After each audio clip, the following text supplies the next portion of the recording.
Are you watching this program from jail somewhere? I know some of you are, because I get mail from prisoners.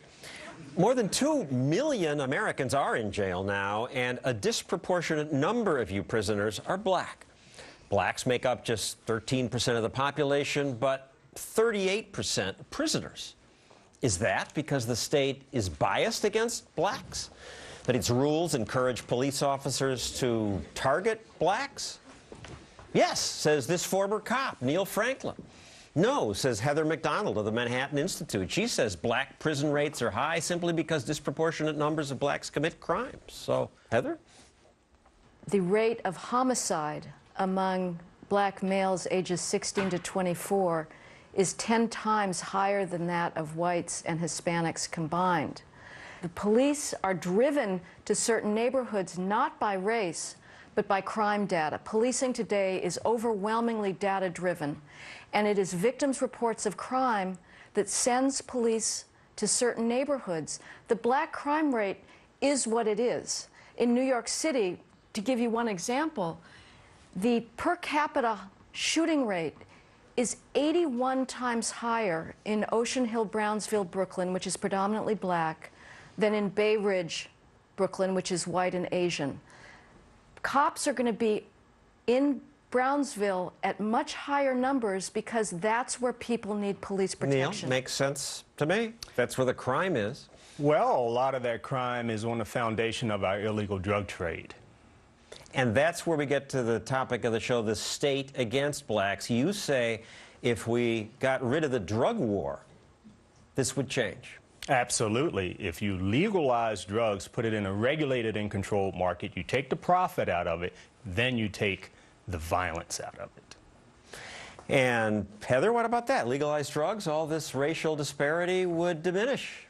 If we want to legalize drugs, that's a debate we should have on the merits, not because there's disparate impact on blacks. Every criminal law has disparate impact on blacks and on males. Nobody says we should get rid of homicide laws because the vast majority of murderers are males. And if you go to Harlem police precincts, what you're going to hear from those good citizens is we want the dealers off the corners, we want more cops, we want more arrests, and we want more stops. But more arrests, Heather, what about the 50,000 plus that were arrested for marijuana possession last year in New York City? And 86% of those arrests were people of color, black and Latino.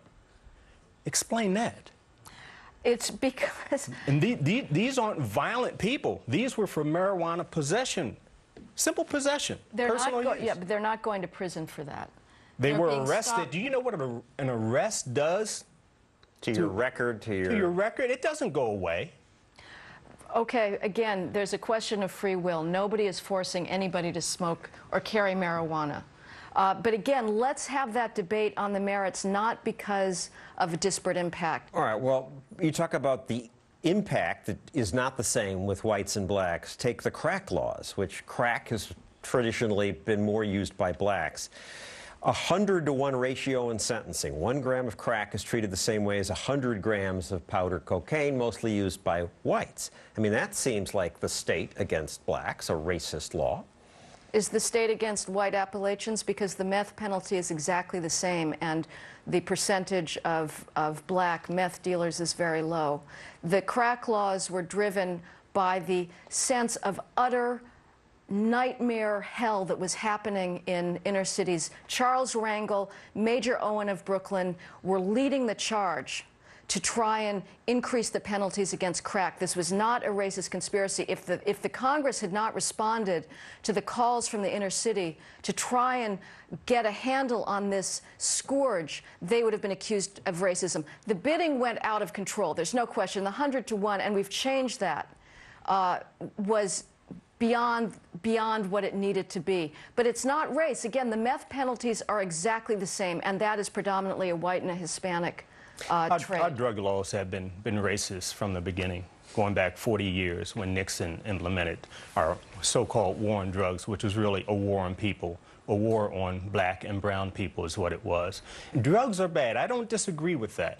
And I think that we should do a better job at teaching people to stay away from drugs. But here's the thing. Our policies sharply compounded the issue. of drug use and abuse. It took it to another level, and it took it to that level of sending thousands upon thousands of black men to prison, most of which are for nonviolent drug offenses. And it is true that Well, that's beer not hurts true. people too, and wine and cigarettes, but nobody's shooting up the neighborhood to get Marlboros. It's the law that raises the level of the crime that these politicians complain about. No, I agree. I mean, that's true, and you can make that argument against prohibition. But this is a very difficult issue, and if we legalize drugs, we're going to have more mothers who are unable to care for their children. If society wants this experiment, let's do it. But believe me, the police are not racist, prosecutors are not racist. There's been a whole industry of criminologists in law schools and in sociology departments that have been trying to find any evidence of racism in the criminal justice system for decades, and and with they the New can't. Jersey State Police in the They can't. 1980s and 1990s? They how were stopping cars on the turnpike. On the New Jersey Turnpike, they would sit along the side of the road at night with their headlights shining across the road. And they would look for people driving cars who were black or brown, and then by sheer numbers, they would stop. If you stop enough cars, you're going to find drugs. But they weren't stopping white people. John, because there's drugs are illegal and because the cops then have a way to get more arrests if they stop a lot of blacks? Unjustly, yes. John, it took a long time for somebody to do a speeding study on the New Jersey Turnpike. They finally did one, and they found out that blacks speed at twice the rate of whites on the Turnpike. It's not even clear that at night on the highway that anybody can see the race of drivers. You can. So I am not. I was no, a state trooper in got- Maryland for 20-plus years, and yes, you can with your headlights across the road. We won't solve this now, but Heather and Neil, please stick around because the audience gets to question both of you shortly. But next, I'll fight with a congressman who is a black activist and one of the biggest promoters of big government in America.